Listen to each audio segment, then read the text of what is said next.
Be sure to watch us live on www.livestream.com/lakeeffect. It's a local music spotlight on Lake Effect Radio. The Natives, Earthless.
Never doubt I can never seem to work this place out. Feel so worthless.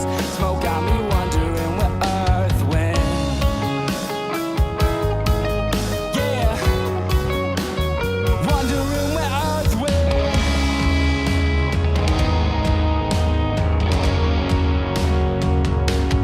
I've gotta get by just a little less depressed.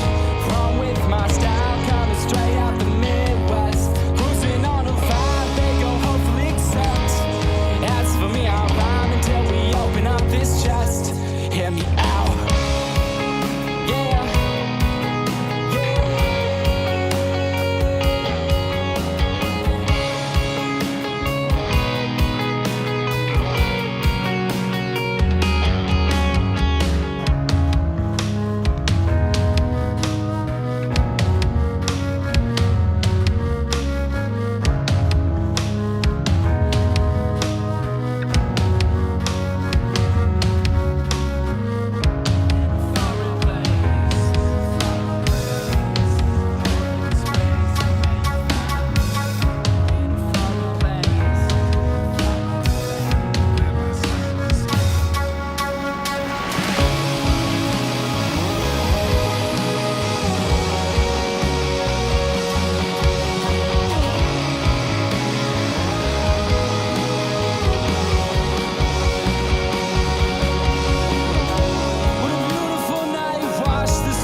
All right, hello, ladies and gentlemen. I am DJ Grizzly, along with the boss, Matt Bossman. Yo, what up?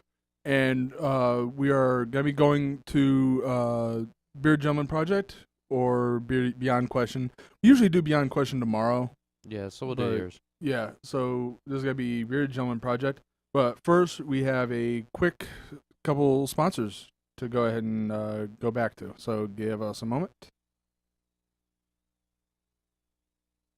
Thinking of getting engaged? Tired of mall shopping where all the jewelry looks alike? Cameo Jewelers is the store to shop for beautiful, unique diamond engagement rings, silver fashion, and Disney jewelry. Why shop online when you can get the same pricing and better quality at Cameo Jewelers? 2 store locations, Menor and Chardon. Menor store liquidation, 50% off Pandora. Remember the 5 C's when buying a diamond: cut, clarity, color, carats, and Cameo. Bring in your Lakeland ID for a special discount. Check out our website, cameojewelers.com. Facebook and Twitter. Here at Lux, we focus solely on hookah. We have an extremely knowledgeable staff, and we always try to make all of our customers feel at home. This is where true hookah enthusiasts come to smoke. Our prices are reasonable, and our service is outstanding. We are a hookah lounge in the purest sense of the word. A hookah lounge designed and staffed by hookah fans for hookah fanatics. To top it off, we always go above and beyond. We are meticulous in everything that we do. From the hookah we use, to the hoses we provide, to the way we pack our bowls. We make sure that your hookah experience is of the highest possible quality. Our hookahs are cleaned after each use. When they begin to deteriorate, we replace them. Our hoses are replaced every 3 months, and our flavors are always fresh. If it doesn't taste right to us, then we won't serve it to you. We only use the finest Exotica hookah charcoal. Majority of our customers turn into regulars and eventually friends because we pride ourselves on our product and service. If it does not meet your standards or doesn't work, we fix it. If you still have a problem with it, we replace it. It's just that simple. We want you to enjoy yourself and expect you to leave happy. If you want the best hookah experience, you come to Lux, located at 37939 Vine Street, Willowby. We invite you to come experience the flavor and see what you've been missing. We hope to see you soon. All right, yeah. In Willowby. In Willowby. Okay. Yeah, sorry. Welcome to Willowby. Yeah, we should not be knocking the people who give us money for these commercials. That's true, but I love that word. But, yeah. Anyway, so our first topic for today was I was going to do the Cleveland Indians. Okay. Who are now 2-0. Yeah. I'm not sure if they're playing right now or if they're playing later tonight against the Rangers. Yeah, they're playing tonight at 8 against the Rangers. And the Indians pulled out in that first game, which was awesome to see. Pulling out an 8-5 win on the opener on ESPN. Right. After a home run in the 8th from Edwin Encarnacion, newest transaction for the Cleveland Indians. Yep. Tied it up, and then it was Almonte got the first run in the 9th inning, I believe. Naquin. Well, Naquin scored the first run. Almonte got the hit. Yeah. All right, yeah. So, yeah, the Indians went on to win 8-5, and then behind Carlos Carrasco and Michael Brantley, the Cleveland Indians pulled out another win yesterday. Mm-hmm. So, of course the Indians aren't going to go undefeated. We already know this. That's not possible in baseball. It is, but it's not going to happen. No. But what do you see as a possible record for the Cleveland Indians at the end of the year? I mean, I could see something in the mid-90s. Win column. Personally, I just think it all comes down to the pitching. Our lineup is fantastic. You know, Edwin Encarnacion, one of the best players that has been on this team in a while. Mm-hmm. Brantley's coming back. I think that's going to be one of the major headlines to look at throughout the year. Indeed. To see how well he does. But you can see through the first 2 games, he looks pretty good. You know, just how this mix of youth and experience. It reminds me of the Cavs. It reminds me of the Browns. Really. Yeah, it reminds me of the Browns. It reminds me of the Cavs in a lot of ways because the Cavs have that veteran experience with a little bit of youth. Yeah. And they're mixing and mashing, and it's all turning out pretty well. I mean, they won a championship. So that's what I think is going to happen with Cleveland, with the Indians, is that, you know, just look forward to absolutely the playoffs. Mm-hmm. And from beyond there, we're going to see what happens, but I think it's going to be positive. Oh, yeah. But as you were saying, the likely thing that the Indians will have to work on is the pitching. You have to make sure that that pitching is on point every single night. Mm-hmm. And by the end of last year, our problem was that we did not have enough consistent starting pitching. Right. Carrasco and Salazar both were injured by the end of the year. And you only had 3 solid starters, if you count Bauer as a solid starter, which I know you don't. I don't. Sorry, Trevor. Yeah. But, yeah, if the Indians can hold up with Carrasco and Salazar on this team will be nearly unbeatable. Oh, yeah. The thing about it, looking at most of the... Although I do see that as typical Indians thing, there's going to be a lull towards the middle of the summer. What do you mean? The Indians tend to they'll be I remember last year we were doing really well, and then there was a slight lull. Oh yeah. Towards the middle and middle end. And, yeah. Lull. Yes, I use nice words. Those text words. Yeah. Lol. No, that's lol. There's a difference. Okay, all right. I am text savvy. I have the lingo, Tom. I'm English savvy, so deal with it. Oh, you're English savvy. Not like that. Oh, okay. Anywho, so like pitching is gonna be a big deal, but there is going to be a lull, a slight dip Yeah, that sounds in right. how the Indians perform towards the middle of the year. Right. But you would hope that most teams are getting to that point. Well, the thing about it too is you look at the Cubs last year; they had a similar problem mid-season, and they were in postseason form by August. You know, it just seemed that, personally, like I said, coming back to the Cavs comparison for the Indians, I just believe that it's constantly going to be similar with the Cubs and the Tribe. You know, Golden State and Cleveland and the Cavs, Cubs, Indians. That's what I think this new era of baseball is going to see. Is you have, those teams in the MLB right now, like the Padres, the Rockies, the Twins, the White Sox that are on the bottom, and they're going to be there for a little bit until they rebuild, sort of like the Browns. Yeah. But as you, move forward, you're going to see, the Indians really start to do well. And I don't think it's going to be a fluctuation. I don't think it's going to change. I think it's going to stay constant. Okay. Not like 2-0 and like no loss constant. That's but I do believe that taking 2 out of 3, taking 3 out of 4. Well, yeah, you could see that kind of thing going on early and often. Yeah. Yeah, I can definitely see that happening quite a bit. Right. I mean, then again, if you win every single, I don't think any team has ever won every single series in the season. Right. That doesn't happen. No. But we're at that point where we can say we're going to beat the bad teams. We're not going to slip up like we would have last year. The Cavaliers are very good at slipping up against bad teams. Right, but that's where I think that baseball's a little different. You have it's a longer. It's a double length of the schedule. If the Cavs played the Sixers 3 times in a row, we're gonna win 2 out of 3 at least. Probably win them all. But in baseball, I could see playing against like the Phillies, playing against the Reds, playing against the Padres and Rockies, stuff like that. We can beat those teams 2 out of 3, if not take the whole series, guaranteed. I could tell you that right now. Definitely with the firepower that we have. The pitching is going to be, like I said, along with Brantley, that's going to be the key thing. Can the team really get to that point where they can count on everything? Yeah. That bullpen's fine. I love the addition of Boone Logan.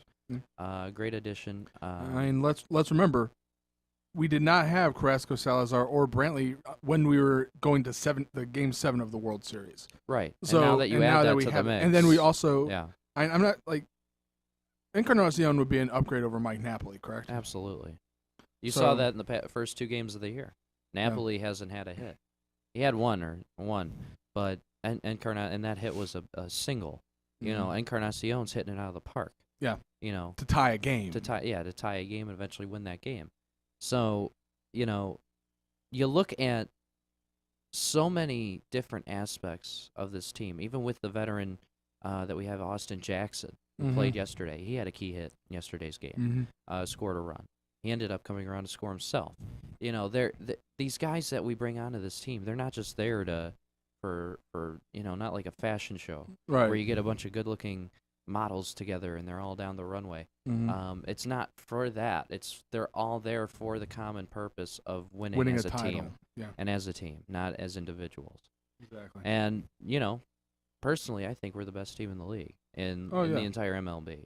Yeah. Definitely with what we have on paper, we're the best. Can we put that into performance? Yeah, but all right. So I'll go ahead and bring this up because it's a good talking point. I feel at least from a Clevelander standpoint. Okay. So the Sports Illustrated cover this year did not include the Indians. Okay. There are 3 separate covers Okay.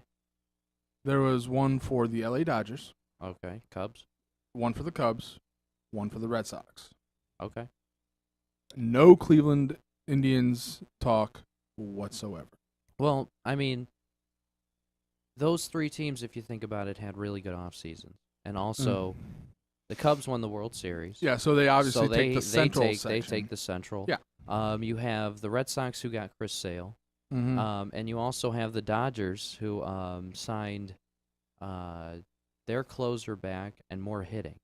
So when you think about it, I really do believe that those three teams are wanted to be the best three because they have the best on paper rosters. But the thing is, that's not how sports work. It's not always the best on paper team wins. No, it's In not. fact, ESPN did a poll of all of their people, and who did they pick as the they all picked the Indians as AL Central champions. Yeah. It was what, 35 people that they polled, all of them said the Indians. Yeah. And also, most of them did not pick the Cubs to win the World Series. They picked the Indians. Yeah, I think this year, since everybody's healthy, and we have, Napoli was good at certain points, and Encarnacion's good in the entire game. Yeah. You have so many upgrades. That's what it was. Mm-hmm. And the depth is there, and the pitching is there, the bullpen is there. We have a stadium full of dedicated fans. I mean, this is going to turn out to be maybe a historic tradition, kind of like New York, kind of like Chicago and Boston, what you see there. This is building up to be something great because you look at the whole, LeBron coming back to Cleveland, what that did for the city. I even said at the time, this is going to do more for the city than the Cavs themselves. More for LeBron than the Cavs themselves. Yeah. You look at the city, what happened when LeBron left. Financially, a lot of the bars and a lot of the restaurants and clubs were losing money because people weren't going out in the summertime like they had been in the past. Okay. LeBron brought people in the summertime for the finals, for the playoffs. People were going there and just staying all night, getting drinks, getting food, socializing. LeBron leaves, that's all gone. LeBron comes back, that all comes back. The Indians start to play better. They feed off of each other's energy. You saw that last year. All right. So I want. That's what I would say there. I was gonna let's take a quick break and then we'll cut back into the Cavaliers. Okay, how's that? Sounds good. All right, so you're listening to the Beer Gentleman Project on Lakeland's Lake Effect Radio, Yeah. streaming live on www.livestream.com/LakeEffectRadio in beautiful Kirtland, Ohio.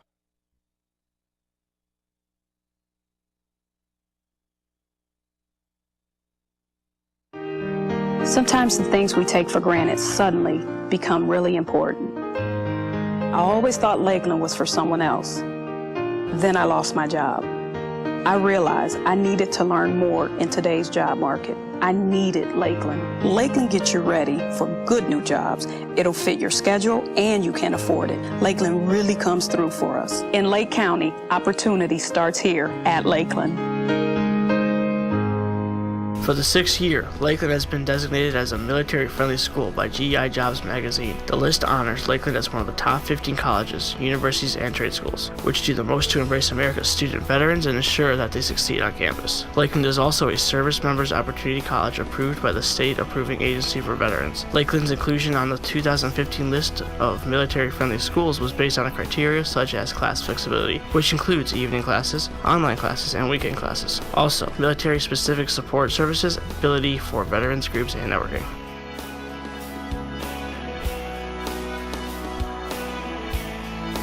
Lake Effect Radio!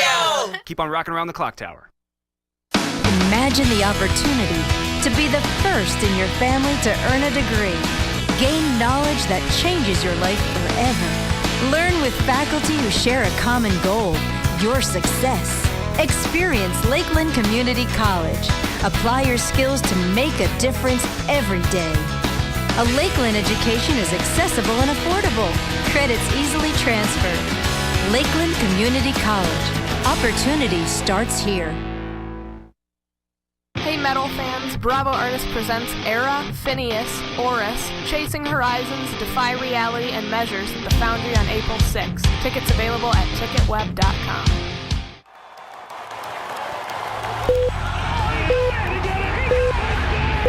Scott and Steve Show, every Wednesday, 9 a.m. to 10 a.m. on Lakeland's Lake Effect Radio.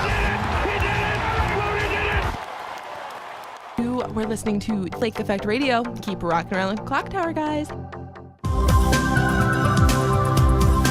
I enrolled at Lakeland because I wanted to get ahead. And today, you need college. And Lakeland is close by and tuition is low. It's convenient with classes day, night, weekends, and online. You can't beat it. And here's the best part. You'll save thousands of dollars and not rack up a lot of debt. My Lakeland credits transferred, and now I'm working on my bachelor's. So take it from me. I'm from Lake County. Opportunity starts here at Lakeland. For one-on-one personal research assistance, make an appointment with a Lakeland librarian. Lakeland librarians offer personal help with research for assignments, projects, and papers. Stop by the library, reference desk, or call 440-525-7425 to schedule an appointment for a 20, 30, or 40-minute session. The library is located on the 3rd floor of the C building. All right, and welcome back. Yo. All right, so I wanted to talk a little bit about the Cavaliers, just because we were starting to talk about them, and I was going to bring up how the Cavaliers are currently tied with the Celtics, right, for the Eastern Conference lead for the playoffs, and the Cavaliers, quite strange enough, are playing the Celtics tonight in Boston, and I wanted to get your thoughts on whether or not it really matters what the seeding of the Cavaliers is come playoff time. You know, this is going to surprise you. I think now it does. Really? I do. Personally, I think because of the age of LeBron, the fact that we haven't gelled since we have now everybody together, with Kevin Love back, it just, to me, my personal thing is I want the number 1 seed because it's the best we can get right now. Okay. I want that because I want home court advantage throughout the entire postseason. postseason. I get you. It's not going to happen in the finals, I get it. But unless we play the Spurs. But to me, because they'd be the number 2 seed and we're the number 1. Okay. So we'd have to get home court. So to me, it just seems, though, that I want to have the number 1 seed, but also what I wanted was, personally, a 3-4 game difference between Boston and Cleveland. Right. Now I'm a little bit nervous. I'm getting to that point where LeBron gets the ball. I'm a little nervous. What's going to happen? Is he going to take a 3? Is he going to drive to the basket? Is he going to turn it over? I mean, everything goes through my head now, personally, when LeBron gets the ball, because you don't exactly know. Is he going to make the shot? He doesn't take jump shots anymore unless they're 3. You notice that? Or he drives to the basket. That's the only 2 things that he does. Or else he's in transition. He plays defense, I'll give him that. But, I'm not hating on LeBron or anything, but I'm still thinking, as a team, we need home court. Okay. If we don't get it, I still think we come out of the East, but it's going to be a little bit more of a headache than it is now. Well, all right. Yeah, I really don't think it matters. You don't at all. Okay. Because the Cavaliers, we're going along with the Spurs mentality. Right. That if you rest your players during the regular season, you're more likely to have them a little more rested by the time playoffs start. Right. And that tends to work a little bit better, as of course the Spurs have won multiple championships. Right. So, just looking at, Boston's looking like a very good regular season team. Do they have a lot of postseason experience? No. Do they have, they played, they played 2 years ago in the playoffs against us and tore out last year. And tore out Kevin Love's shoulder. Yeah. So at least we know they play dirty. They didn't do it. Kelly Olynyk did it. Olynyk, yeah. And that's why I don't like Olynyk. I never will. Yeah. Because we would have won the NBA championship. Yeah, we would have won the championship if we had We were Kevin up Love 3-1 or Kyrie at 3-2, that point. you know. Yeah. Or up 2-1, sorry. Yeah, and just when it comes to regular season, I don't worry about the Cavs. Yeah. The Cavs will do what the Cavs do in the regular season, and then by the time the playoffs hit, that's when they have to get started. That's when they get going. You have a nice, easy series against whatever seed you happen to be playing. Mm-hmm. And then that's when you, after that first round, that's when you have to start picking things up. And if the Golden State Warriors are as good as everybody claims that they are, they're gonna breeze through this so quickly that it's like they could be getting a lot of rest, right? But also they could be getting rust. Yeah, that's true. So, like, if you we could possibly see the Golden State Warriors just have a 5-game series against the Spurs, completely demolish them pretty much. The Spurs only get one win at home, and then all of a sudden we're just seeing this Golden State Warriors team that everybody is just putting on a pedestal. Including themselves. Including themselves. Yo, Draymond. Yeah. But the Cavaliers, if they don't get home court advantage and they're playing the Celtics, I don't necessarily feel too worried. I'll be fine if there's a 6-game series, 7-game series, even if it ends in Boston. Flashback 2009. Okay. Cavs, Celtics, Game 7. Okay. LeBron, final game in Cleveland. Summer comes around. I'm taking my talents to South Beach. When did LeBron turn to Trump, darn it? Everybody does. At some point in their lives, everybody's a Trump. Anyway. But that's the thing. I feel LeBron has changed a whole bunch since that point. Yeah. Well, I do too. At that point, LeBron did not have the teammates that he does now. He does not have the backing. He did not have the backing from the front office that he does now. Do you think that LeBron can win when he wants? Yeah. Okay. And LeBron claims to go out and give 100% every game, correct? No. He might claim it, but I don't think he feels. You don't think he does? I don't necessarily think he doesn't need to go 100% to be a team like the 76ers. So he can go about an 85%, get a 20-point, 10 rebound, 8 assist game, and we'll still win because we have people like Kevin Love and Kyrie Irving. It doesn't necessarily matter. Do you think that I just want to get your take on something. Okay. If we went small going into the playoffs, you take a guy like Kyrie, point guard. Right. Then you have, maybe, all right, Kyrie, JR. Mm-hmm. At small forward, LeBron. Or at small forward, you could have Shumpert. Okay. LeBron at 4, Tristan at 5. Okay. Or do we need 3 big guys? Because LeBron's almost taller, if not taller, than Kevin I don't Love. think we need a bigger guy at all in that sense of the lineup. Do you think a 6-man and Kevin Love would be good? Yeah, absolutely. I mean, if this team has as good a gelling as it could, where Kevin Love would be okay with sitting on the bench and coming off the bench and getting a 20-point, 10 rebound night, I'd be fine with that. Yeah. But does he have the selflessness to be able to do that? I don't necessarily see that from Kevin Love. I don't either. Because he never had that selflessness in Minnesota, but he also never had the teammates that he does now in Cleveland. Can you say the one thing that I would say is that the Cavs, you cannot trust them. You can have faith in them, like last year. Okay. We didn't believe until we did it that we won the championship. Yeah. We believed it was a possibility. I mean, Philadelphia can win the NBA championship. It's a possibility every year when the year starts. But realistically, we didn't think it would happen, and we were all surprised. Well, that's because what made it sweeter. Well, that's the thing. I feel that main mindset happened because we as a city have been so starved for a championship. Right. That we start thinking, I cannot accept that we're going to win a championship. Yeah. That we can't. This is Cleveland. We have been smitten over and over.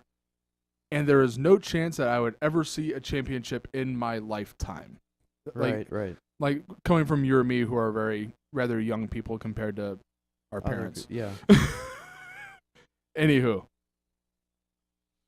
So, but that mindset quickly changed once we won a championship. Yeah, it did. Because then, when you saw the Cleveland Indians up 3-1 against the Cubs, right. you trusted that they could win that. Yeah, I and then our hopes and trust were crushed. I think it will be okay to say that I can trust Cleveland when the major analysts in sports pick Cleveland over Golden State. When I hear Stephen A. Smith say LeBron James is LeBron James, Curry is not close to LeBron's skill set. When I hear something like that from Stephen A. Smith, I can trust Cleveland because I know it's going to happen. When I'm down 20 points heading into the fourth quarter, like most Golden State fans, I can pretty much count on Curry, Thompson, and Draymond Green are going to score at least 8 to 10 points in that quarter. Alone? Alone. By themselves? By themselves, and win the game by 5, 6, 7 points. Yes, each. Yeah. So, to me, it just is a matter of fact of, can I go into the fourth quarter and trust? I know LeBron's going to be LeBron. Yeah. But can I trust Kyrie? Can I trust Kevin Love to all go out there and score 7, 8, 9 points alone when you're down 15 that's the thing. to the Celtics in Game 7? I'll say this. Who would you trust more, Kyrie or Kevin in that situation? Kyrie, definitely. Yeah, me too. I am all over Kyrie on that. But I don't trust the thing is, Kyrie. I trust Kyrie because I trust Kyrie more than Kevin because I know that Kyrie has done that. But I also trust LeBron more than Kyrie. Oh, yeah, absolutely. But I trust Klay Thompson more than I trust LeBron. Ooh. Because, and I hate saying that, I'm a Cleveland fan. I'm sorry, LeBron. But I trust someone that can shoot a three almost like that in a blink of an eye and it goes in, rather than a guy that goes for a difficult shot and when he makes it, he's in a storyline for 3 months. You know, or goes for the block or something to make it all dramatic. I get it. I love it. But I want to win. You don't want a story. I don't need a story to be a champion. I need numbers to be a champion. To be a champion, you need to win. Doesn't matter how you do it, but you have to do it. And I'd rather win comfortably than have to go down to the final. Like last year was awesome. It was cool. Yeah. You know, 89-89. Kyrie hits the shot, LeBron gets the block, all good. Yeah. That's beautiful. But this year, I don't want that again. Right. I want to beat Golden State in 4, 5, It's like, 6 games. Now we can say we have that story. And that's what we as Cleveland fans expect now to win the championship because we have felt it, we have tasted it, it's been molded in our minds what it feels like, and we want that so bad, and we're not going to take it. We're not going to take a loss to Boston in the conference finals or a loss to, Golden State in the finals. We're not going to take it until we have to, till it's shoved down our throats that it happened. Yeah. And that's what I hate feeling. I hate that feeling of, getting to the finals and being the underdog. I don't want to be the underdog anymore. I want to be told by ESPN, oh, the Cavs are going to do this. Like they do with Golden State. Every time Golden State goes out on the floor, even if Isaiah Thomas and the Celtics have won 5, 6, 7 in a row, and they go into Golden State,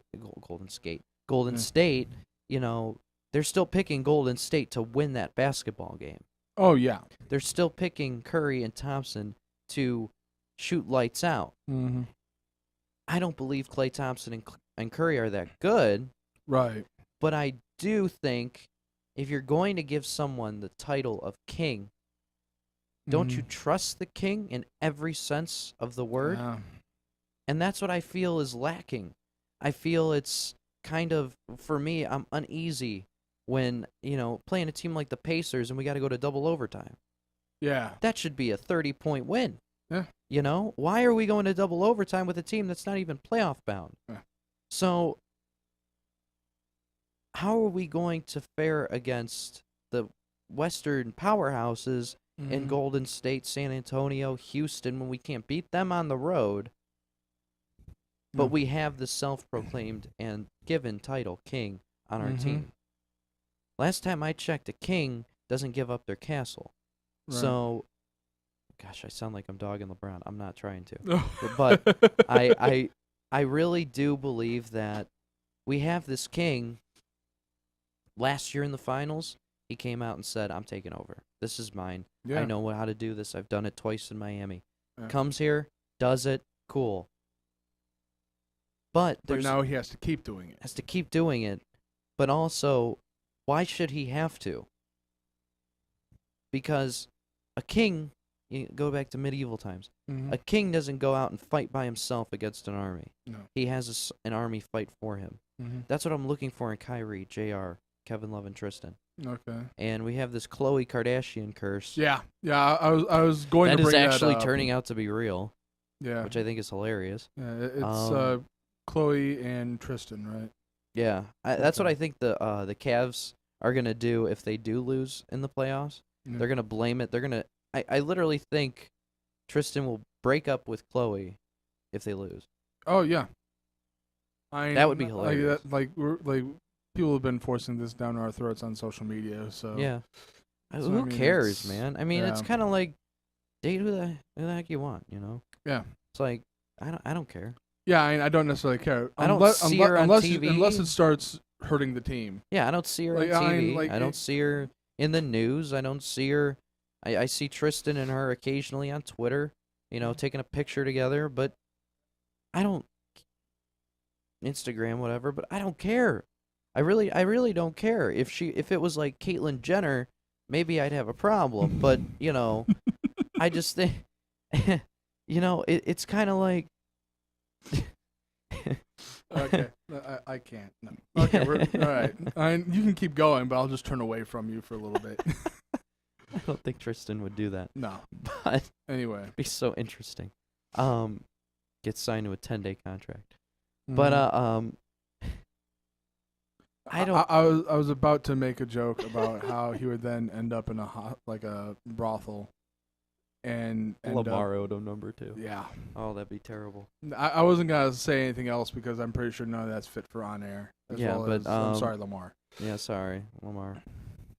Speaking of Lamar's, LeVar Ball. Okay. I don't know. I just wanted to mention his name. I just wanted to mention his name. But funny, since UCLA lost to Kentucky, I haven't heard from LeVar in a while. No. I haven't heard his mouth moving. I don't even know if he got up this morning. Is he still sleeping? Yeah. What happened to him? LeVar, where you at? Where you at, man? Yeah. Your son lost, so what happens now? He's gonna keep talking him up until UCLA's pro day, or once UCLA's pro day happens, then he's gonna start saying, Right, "Yeah, that's my son right there." Yeah, that's a great accent, by the way. I don't know. I think I've never actually heard LeVar Ball talk. I'll say that. I have. It's disgusting. He basically said that he's better than Michael Jordan. That Lonzo's better than Michael Jordan. No, LeVar is better than Michael Jordan. Both of them. Wait, let me do this. Both of them in their primes, playing 1-on-1, he would beat Michael Jordan. That's what he said to Stephen A. Smith on First Take. He's no. Yeah. This guy believes that he's a basketball god. I mean, it's unbelievable. And I really do believe that, I really hope Lonzo goes to the NBA and does well. I really do. Yeah. I really do. Because I just want to see him tell his dad at some point, Dad, I'm good, and I did none of this with your help. Yeah. I didn't do anything with you. I don't need you to tell me how good I am, because I know I'm good, and I prove it every single night. I think the next step to fixing this basketball disease that LeVar has is that Lonzo needs to tell him, look, Dad, Yeah. I'm on my own here. I don't need you. Yeah. Stop talking on my behalf. But then also we were talking before about he also has another son, LaMelo, I believe you said. And his name was. LaMelo's good. Yeah. But I think, I think that's what's going to happen. It's going to transition to LaMelo when he comes into college. Mm-hmm. And I feel bad for him. I really do. Yeah. I just feel bad that, LeVar's going to sit there and talk. And he even talked about LeBron and his family. Yeah. And his sons. And LeBron called him out for it. Yeah, and LeBron called him out. Rightfully. Rightfully, yeah. If someone said to me, if I was an all-star basketball player, and someone went on, if they went to my face and said it, it would be less of an issue. But if they go on social media or on camera, on a show, on the radio, excuse me, yeah, and said, Matt, your son is, your son's screwed because he's not going to be as good as you, and that's going to take a toll on him, and blah blah blah. Yeah. Who gives you the right to talk about my kid? Really? Yeah. Who does? Who gives you that right? Nobody. Nobody. I would, but I don't give it to you. You know? Right. That's what. And LeBron basically said that. Yeah. And it's like LeVar. Apparently, he hadn't learned how to shut up until his son didn't put up for him. Right. And yeah, because that's a weird form of put up or shut up. It's like you either put up or your father shuts up. This week has been kind of crazy for me with watching sports because I have agreed, and I'm getting to a point with this. Okay. I have agreed with two people that I never agree with: Stephen A. Smith and Mel Kiper Jr. Wow! I have agreed with them on something, and it's weird. It's a weird feeling. Okay. But the one thing that I agree with Stephen A. Smith with is he had LeVar Ball on his show, and he told LeVar Ball, "This sounds less of a promotion for your sons and more of a self-esteem thing for yourself." Yeah. And I sat there and said, "Oh, give it to him. Yeah, give it to him. Yeah. Give it to him, Stephen A. Give it to him." Because if there's one thing I know about Stephen A. is that I know that he speaks what's on his mind. That I like about him is that he'll say what's on his mind and right. hand you your own lunch and then put it in your face. Yeah, even if it's completely wrong, he will sit there and he will tell you what's up, and that's what on air. Yeah, on air in front of hundreds, thousands of people. That's what he gets paid to do. Yeah, and he does it well. I'd love to get paid to do that. I would too. I would too. But I think to me that was really. It showed that Stephen A. had a few stones. Yeah, it really did. And it showed me that you were looking up at the words you can say thing, right? Yeah. But to me, it makes me think. How sorry for himself is LeVar Ball? Does he feel that he needs to hype up his kids to feel good about himself? That's sad to think about. Using your sons, almost trying to make them celebrities. Yeah. To make you look better. Yeah, and that's not a good way to go about anything in life. If I had kids, I would love to have my parents tell me that, oh, I'm doing great on the radio. I don't necessarily need them to say, this guy is awesome, you should go check him out. Right. No, I'm going to do the promotion for myself. Right. I mean, my dad here and there will tell his friends, Matt's working here, he's on the radio. Mm-hmm. Okay. But if he starts going to everyone he sees and starts saying, you better watch my son's show, he's the best. Blah, blah, like blah, all of a sudden your father appears on First Take with Stephen A. and and my dad starts saying, stuff like that. I would then get mad. I would then say, it's nice being defended, but I'm not being attacked, so why defend me? Right. That's actually a good way to look at it. Yeah, I like that. It's more of a with LeVar Ball, it's more of, it's a self-esteem issue he has. Yeah. And it's sad to see that because his sons are really going to suffer because of it. Yeah. And I can say that because I'm on the radio. LeVar Ball, you can't talk about the king's sons like that. No. The heirs to the throne. You can't talk about that. Right. You can't say that to the best player of our generation. Mm-hmm. So But the other thing you said was that you agreed with Mel Kiper Jr. on something. Yeah, he said something today about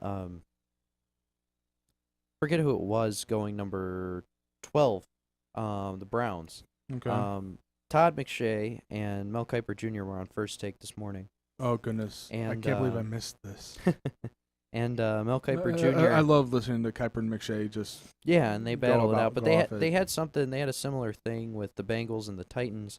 They both had them taking wide receivers, but they had them at the same two wide receivers going to the... Okay. At different times. The Okay. 9th and the 18th pick, it was just flip-flop between the two wide receivers. But the thing that I agreed with Mel Kiper on was he has this guy, O.J. Howard, going to the Browns at 12. And he's a tight end for Alabama. Okay. And I actually agree with that. Because this guy could be the next, if not better, than Gronk. Okay. This kid is huge. Tall, built, and he's quick. Okay. And I don't see that in a tight end very much. All right. You don't see someone who's big and tall and quick. Yeah, well, I don't necessarily want to see a guy who's built like Gronk being taken in the first round. Why? Because I know that Gronk was not a first-round pick. Okay. He was a second-round pick, 47th overall. Okay. Because he also had injury issues coming out of Arizona. Yeah. So, are we saying that he's going to have the same issues? No. No. Because he's not Gronk. Mm. This guy has no injury history. He is crispy clean. Okay. No drugs, no nothing. Well, this is Bama. We don't really know. Yeah, but yeah, Nick Saban. But no, I mean he's crispy clean right now. Nothing's gonna come out about him because there's nothing that he's probably done that's bad. He's not that guy from but Ole the thing Miss. is, the Browns need so much more than just taking a tight end at 12. Well, I mean that's the thing I see is like if you they're gonna get Myles Garrett, and then they're gonna go off. And personally, I wouldn't mind Howard. I would much more like Mike Williams or Deshaun Watson. Yeah, at 12. I would But like Mike Watson's Williams. not going to be there. Williams is not going to be there. They're both not going to be there. Right. So that's where I see, who else are you going to take? And, I'm not going to take Trubisky. He won't be there. No. I don't want Trubisky. Deshaun Kaiser might be there from Notre I don't Dame, want but Kaiser. No. I want Deshaun Watson or nothing else. Or Garoppolo. Garoppolo to me is number 2. Watson has grown on me recently. I want him at number 1. I want him to be the future of this team. Because I believe he could be. And then I believe we should do what the Redskins did with Kirk Cousins when they drafted RG3. They were in the same draft class. Right. So I think what we should do is draft Deshaun Watson, then draft, not in the same round, right, same picks. I think we should like trade up another with, 4th round pick, maybe. Yeah, and get Chad Kelly from Ole Miss. Ooh. And then we could have Kessler at number 2 to develop Chad Kelly. Well, I'm looking at it this way. If you're looking at that same type of thing, RG3 was supposed to be a standout coming out of Baylor, but he always had Kirk Cousins right behind him. Right. Which made and him I felt play like better. that's Because they maybe knew that for the Kirk first Cousins- year, and then after he had the injury, then he fell off. However, yeah, I don't feel like having that sort of pressure behind somebody like Deshaun Watson's a good idea. Maybe not, but Because Deshaun Watson, RG3 and Deshaun Watson are 2 different types of quarterbacks, kind of. But at least also, personality-wise. Yeah, but to me, Watson has more faith in his ability than RG3 did. Yeah. RG3 fed off the team. Watson feeds off Yeah. himself. Yeah, I like that. That's And he doesn't need Kelly to show him, like, I could take your job at any point. He doesn't need that, like RG3 had with Kirk Cousins. I think that's... Gosh, I wish we would have drafted Kirk Cousins. But, we'd be in a different position now, Yeah. I think. Unless I feel Cousins... like we might have. Unless Cousins' career would have been a bust, but... It likely would have been because he wouldn't have had RG3 to try to Right. pump him up. But I do believe that you look at all the guys in this draft. To me, Myles Garrett's the greatest. You know, he's the best. And then there's Jonathan Allen from Alabama. Okay. But everybody else is kind of, yeah, you know, in left field. They're kind of gone. Yeah. They're over there. And I just learned, I learned this past week that I won't actually be able to watch the draft for that Thursday. Why? Because my other third shift buddy is going to the draft party in downtown Cleveland, so he's going to take that. But I guess what I can do is because he's looking. Well, I mean, possibly, but because we need to switch off shifts. I also noticed that because April 28th is the banquet. If I take his Thursday, he could take my Friday night, right? And I'd be able to go to the banquet. So that works. Yeah, that works for us in that case. Anyway, just ending on a more personal note. All right, once again, for the boss, Matt Bossman, I am DJ Grizzly, or DJ Beardless now. I no longer have the beard. But this has been the Beardless Gentleman Project. I called it the Beard Gentleman Project in the beginning. I keep forgetting that crap. Anyway, that has been the Beardless Gentleman Project here on Lake Effect Radio. This is the Train Wreck Project. Yeah, for right now. All right, so this has been the Beardless Gentleman Project on Lakeland's Lake Effect Radio, streaming live on www.livestream.com/Lakeland's Lake Effect Radio, and we'll be seeing you tomorrow for Beyond Question at 3 p.m. 3 o'clock. So we will see you then. Until then, peace out.